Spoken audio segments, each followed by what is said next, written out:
Menteri Keuangan Purbaya Yudisadewa menyatakan aturan baru pajak kendaraan listrik atau electric vehicle tidak mengubah total pajak, melainkan hanya menggeser skema pemungutan. Menkyu menjelaskan pada aturan sebelumnya terdapat bentuk insentif tertentu seperti subsidi impor. Skema ini yang mengalami penyesuaian pada regulasi baru.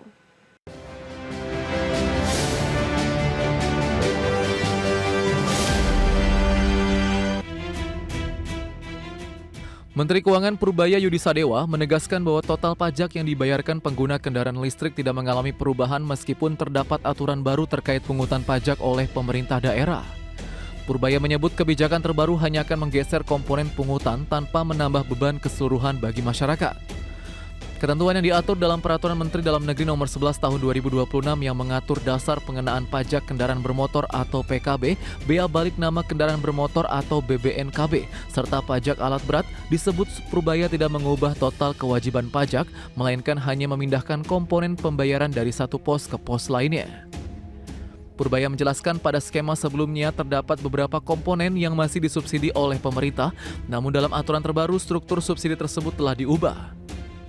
Meski demikian, ia kembali memastikan bahwa secara keseluruhan jumlah pajak yang dibayarkan tetap sama seperti sebelumnya. Bahan dibanding ini yang sebelumnya skema yang sebelumnya. Yang kedua kan kendaraan listrik juga saya yang paling masuk akal itu penjelasannya. Yang lain bilang katanya udah berhasil, udah berproduksi di sini, tapi kalau mereka bisa subsidi, minta subsidi terus. Tapi utamanya adalah total yang mereka bayar ke pemerintah nggak ada berubah, hanya bergeser satu tempat ke tempat lain gitu aja. Bentuknya apa saya lupa. Sebelumnya Menteri Dalam Negeri Tito Karnavian telah menetapkan aturan tersebut pada 1 April 2026.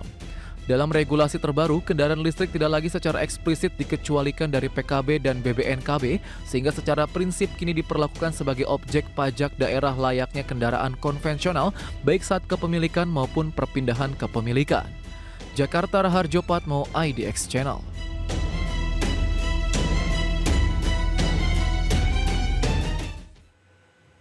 Ya, penjualan mobil listrik di Indonesia sepanjang 2025 naik signifikan hingga 141%. Penjualan mobil listrik pada 2025 mencapai 103.931 unit.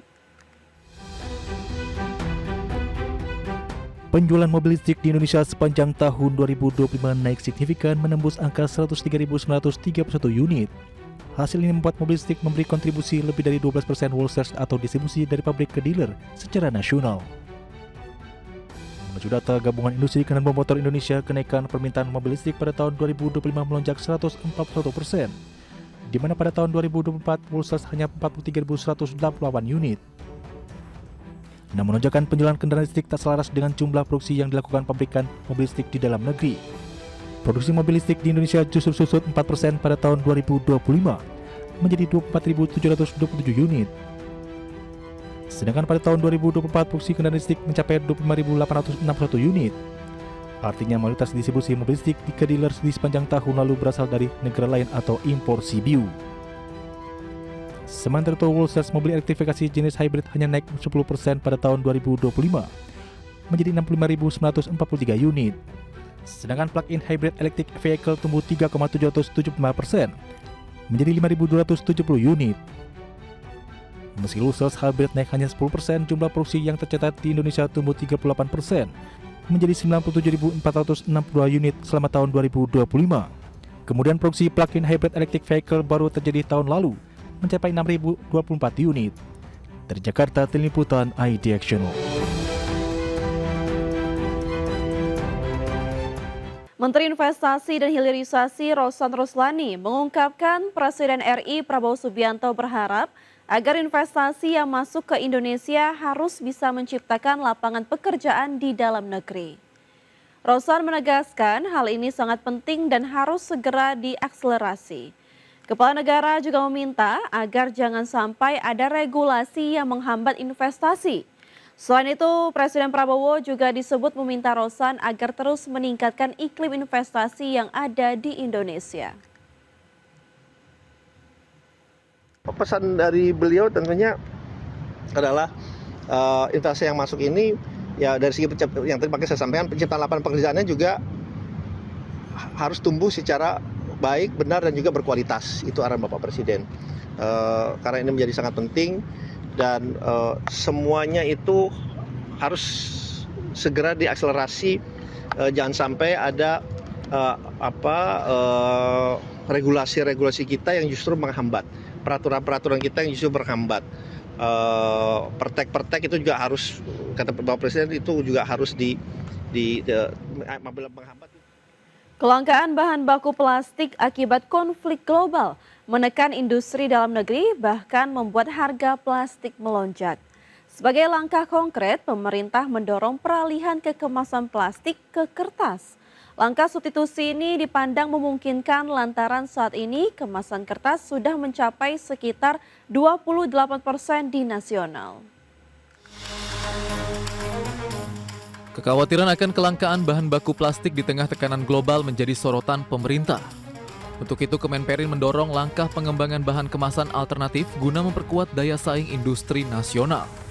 PLT Direktur Jenderal Industri Agro Kementerian Perindustrian Putu Juli Ardika menyampaikan bahwa ketegangan geopolitik saat ini di kawasan Timur Tengah merupakan momentum yang baik untuk mendorong industri kemasan ramah lingkungan untuk mampu berdaya saing dan menjadi lebih kompetitif.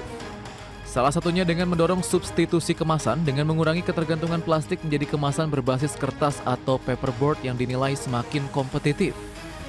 Terlebih kemasan berbahan dasar kertas sudah mencapai 28% peredaran nasional dan didukung 113 perusahaan dengan kapasitas produksi pulp mencapai 14,48 juta ton per tahun dan kertas 25,37 juta ton per tahun. Sekitar yang 48 itu adalah flexible packaging, yang itu yang dari plastik tadi. Nah, untuk yang dari kertas, yang di kertas itu sudah mencapai 28%. Ini cukup besar. Berarti yang plastik ini yang non plastik ini, yang kertas ini. Jadi kertas ini paperboard ini udah sebenarnya udah dikenal, udah banyak digunakan, ya, seperti untuk susu, untuk banyak lah, jus dan untuk banyak sekali, dan ini udah kompetitif, ya. Itu yang sedang kita coba bisnis matchingkan, pertemukan antara pengguna dan produsennya. Nah, sehingga kita bisa meningkatkan ya penggunaan dari paperboard tadi. Selain kemasan berbasis kertas, Kemenperin juga mendorong pengembangan bioplastik berbasis bahan hayati seperti singkong dan rumput laut. Sejumlah pelaku industri dalam negeri telah mulai memproduksi kemasan ramah lingkungan berbasis pati singkong maupun seaweed-based packaging. Dari Jakarta, Divya Salsabila, Ade Firmansyah, IDX Channel. Menteri Perdagangan Budi Santoso menegaskan pasokan minyak goreng nasional dalam kondisi aman dan mencukupi meskipun harga di pasaran mengalami kenaikan. Menurut Budi, lonjakan harga tersebut bukan disebabkan oleh kelangkaan bahan baku, melainkan meningkatnya biaya kemasan plastik yang digunakan produsen. Kementerian Perdagangan menyatakan kenaikan harga minyak goreng saat ini bukan dikarenakan faktor kelangkaan pasokan minyak di pasaran, namun melainkan karena tingginya harga plastik kemasan. Menteri Perdagangan Budi Santoso mengatakan, mulai saat ini pihaknya akan berupaya menyelesaikan permasalahan tingginya harga plastik kemasan agar tingginya harga minyak di pasaran dapat segera ditekan. Pasalnya, secara pasokan minyak saat ini tergolong aman.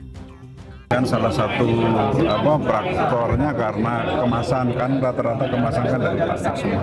Nah sekarang ya dari hulunya, artinya kalau kesediaan minyaknya nggak ada masalah, tapi kan tadi faktor dari plastiknya, makanya plastik yang harus kita selesaikan. Budi Santoso mengaku Kemendak telah berkoordinasi dengan pelaku industri plastik di tanah air guna dapat menjaga produksi plastik dapat berjalan dengan normal sehingga harganya tidak melambung tinggi akibat bahan baku yang diimpor mengalami gangguan. Dengan adanya penanganan kelancaran produksi plastik tersebut, Mendak memastikan tidak adanya rencana menaikkan harga eceran tertinggi minyak goreng. Jakarta, Ricky Anwardi, IDX Channel.